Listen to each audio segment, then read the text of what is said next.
What's going on, Broncos country? Coming up on today's show, I want to talk about some of the wide receiver rumors I saw on the internet over the weekend and break it all down for you on today's show. Because a Bleacher Report article came out that listed not one, but two wide receivers that the Broncos could be interested in and potential suitors. Hunter Renfro and Michael Thomas. Now, just seeing one wide receiver, okay, the Broncos got lumped in, whatever. These articles come out. Seeing two wide receivers, though, I don't think there's actual smoke around Denver being interested in adding a second receiver, but I do think there's smoke around other people around the league going, the Broncos need help at wide receiver, and when training camp gets here, if the wide receivers aren't impressing, they could be quick to move to free agency and add a veteran still on the market. So the first question I want to tackle is, does Denver need another wide receiver? We'll look at Renfro and Michael Thomas and whether or not they're still good players and worthy additions for this Broncos roster. But in general, at the wide receiver position, does Denver need another one? Is this a great wide receiver room? No. The Broncos wide receiver room is not one of the best in the NFL. Is a free agent signing in July going to dramatically change that? Highly unlikely. So yes, Michael Thomas is a big name. Hunter Renfro is a recognizable name. I think there's a reason why these guys are unsigned in July. And there's a very low hit rate of teams signing free agents in July that have uber productive seasons for that team throughout the next year. So I'm not in the camp of, yeah, the Broncos are in a weak spot in their wide receiver room. They can turn it all around by signing Michael Thomas. No, they probably can't. Now, before we look at these two wide receivers in more detail, I just want to update everyone on the challenge I put out to everyone watching, which was on this video from a few days ago. If we were able to reach 23,000 subscribers that day, I would do whatever the number one comment said. And unfortunately for you guys, but kind of fortunately, but also unfortunately for myself, we did not reach 23,000 subscribers, which I do want to reach. So the offer stands today. If we can reach 23,000 subscribers before the clock strikes midnight, I'll do whatever the number one comment says, with three exceptions. I will not do anything that gets me fired. I will not quit my job. And I will not shave my head. That was a really popular one. I can't shave my head for 23,000 subscribers.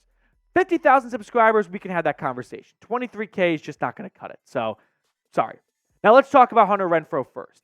He was released by the Raiders earlier in the offseason after 5 seasons between Oakland and Las Vegas. He has really cooled off after signing that extension and making the Pro Bowl. The last 2 years, he's appeared in 27 games and has only recorded 585 yards. Yikes. There's no other way to put it. That's like the best one-word reaction to Hunter Renfro the last 2 years. Just a big old yikes. In 2021, he was a 1,000-yard man, kind of came out of nowhere, 9 touchdowns. Raiders ink him to like a 2-year contract extension, and they move on from him before that extension is over. Here's what Kristopher Knox from Bleacher Report had to say on Renfro. The Denver Broncos should also take a look at Renfro. Denver is looking to develop a rookie quarterback, Bo Nix, and doesn't have a lot of proven pass catchers after Courtland Sutton. Denver's passing game coordinator, John Morton, was a senior offensive assistant with the Raiders during Renfro's Pro Bowl year. Now, there's some truth to what Knox says there about not a lot of proven receivers after Courtland Sutton. But my issue with this idea is, well, not even issue. It's actually the opposite of that. Sorry, I went on the wrong train of thought. There is something Hunter Renfro does bring to the table that is missing from the Broncos wide receiver room, which is a slot presence. Like, look at the top, we'll say, 4 wide receivers on the Broncos roster. Josh Reynolds, Marvin, Mims, Tim Patrick, Courtland Sutton. Josh Reynolds leads the pack in terms of career snaps out of the slot at 31%. For reference, Jerry Jeudy was the leading slot man last year for Denver, and in his career, he has played 52% of the snaps out of the slot. Hunter Renfro chimes in at 73%. So there is a lot of truth to the Broncos need some help at the slot position of the wide receiver, because I think sometimes your average fan just looks at the wide receiver as, oh, every single guy in that room plays the same position, they play the same role. They might be all classified as wide receivers, but they do not all play the same role, right? You're going to want a wide receiver that can work the boundaries. He can bring down tough contested catches. You're going to want a wide receiver who can work over the middle of the field. You're going to want a red zone target. Like, you want to diversify your portfolio. And the Broncos right now, they are indeed missing a true slot wide receiver. I'm guessing they're going to try and put Josh Reynolds into that role. I thought maybe Tim Patrick because he's worked so well in short yardage situations and moving the sticks, but he hasn't played nearly as many slot snaps as I thought he might have. So if the Broncos do want to find a slot wide receiver, it's probably not on their current roster, and maybe it is Hunter Renfro, which could open up a path to Denver signing him. Although needing or not needing a slot wide receiver, you have to acknowledge the fact that Renfro has been booty cheeks the last 2 years. 585 yards combined. So if he can't be a producer, I don't really care how many career snaps he's taken in the slot. That's no good if you can't catch the football. So should the Broncos add a wide receiver? Give me a yes or give me a no down below in the comments section. Moving on to wide receiver number 2, Michael Thomas. Pretty incredible career. Missed just one game the first 4 years of his NFL career. The next 4 seasons, he has missed 38 games. I don't know if anyone in NFL history has truly fallen off as much as Michael Thomas has. The guy went from a perennial Pro Bowl, All-Pro receiver, held the NFL receptions record for a single season, to just unable to even stay on the field for more than 2 or 3 games in a row. Michael Thomas is getting up there in the age column, turned 30 years old back in March. Saints moved on from him. No sign of them bringing him back on a cheaper deal or anything like that. Listen, when it comes to Michael Thomas being linked to the Broncos, which we have seen for a long time because of Sean Payton, my thoughts are this.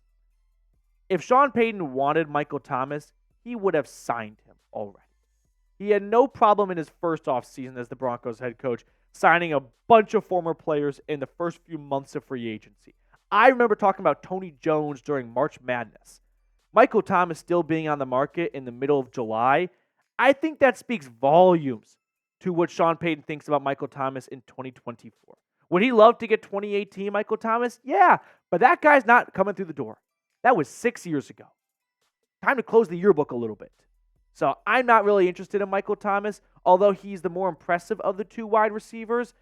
The version of Michael Thomas you're all picturing in your head was a long time ago, and I just don't think he's coming out anytime soon. Missed all of 2021 with an injury. Last year he played 10 games, the most since 2019. Guys, we were in the Trump administration then. That's how long ago it was, okay? That version of Michael Thomas is just not here anymore. I mean, you look at Michael Thomas's stats, just in his rookie season alone, 2016, compare that to the last 4 years, it's a very depressing thing to look at. And I feel for Michael Thomas because he was one of the best wide receivers, can't guard Mike, and now through no fault of his own, but really no big fault of his own, injuries have just completely derailed his career. So pick a wide receiver for me down below in the comment section. Hunter Renfro or Michael Thomas. Michael Thomas is the better of the 2 if both are healthy, and there's no question about it. But you have to factor in health because the best ability is availability. And I don't think you're going to get an available Michael Thomas. So for that reason and the slot significance, I'll take Hunter Renfro. Michael Thomas, as much as it is fun to call him Slant Boy, he worked very little on the slot in his NFL career. Just 25% of the snaps, give or take. So if you're looking for a hole in this Broncos roster at the wide receiver position, it's a slot wide receiver. And I think Hunter Renfro could actually fill that void. You bring in Michael Thomas, yeah, you're probably getting an all-around better wide receiver, but you're also gambling on him staying healthy. And then you're wondering, what new flavor does he bring to the wide receiver room? Because you've already got a big body guy like Courtland Sutton. And so I don't know if you need another Courtland Sutton that can't stay healthy. I'd rather roll the dice on Hunter Renfro, who could actually bring a new spice to the dish. All right, before we get on out of here, a couple of quick housekeeping notes. It's Summer Hot Takes Day again, and today's high is 84 degrees. We have a motel hot tub hot take. And my motel hot tub hot take is the Broncos will be big spenders next offseason in the wide receiver market. Courtland Sutton will have 1 year left on his contract, which does not make him a guarantee to return for that final year if he does not overly impress this year because of the cap hit and the cap savings that will be available for him. Tim Patrick will be a free agent. You hope Marvin Mims breaks out, but if not, you're definitely in search of a new number 2, maybe even number 1 wide receiver, depending on what happens with Courtland Sutton. So, peeking ahead, I know, a long ways to go, but I do want to just look at the free agent wide receivers next offseason. Keenan Allen will be a free agent. He'll be 33, probably a little bit past his prime. Stephon Diggs, Amari Cooper, Mike Williams, all on the wrong side of 30. But, I mean, Diggs and Cooper were very productive last year. If Mike Williams can stay healthy, we know how good he is. Chris Godwin could be an interesting name. I feel like the Bucs are kind of ready to move on a little bit from him.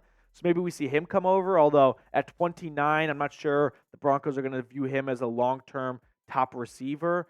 Deontay Johnson, I'm just not that all interested in. Marquise Brown, I tossed on Brandon Ayuk, T. Higgins, and CeeDee Lamb. I'll be very, very surprised if those three players hit the true open market. Either an extension or a trade will happen before then, but I think you're going to see the Broncos swing for a big-name wide receiver next offseason.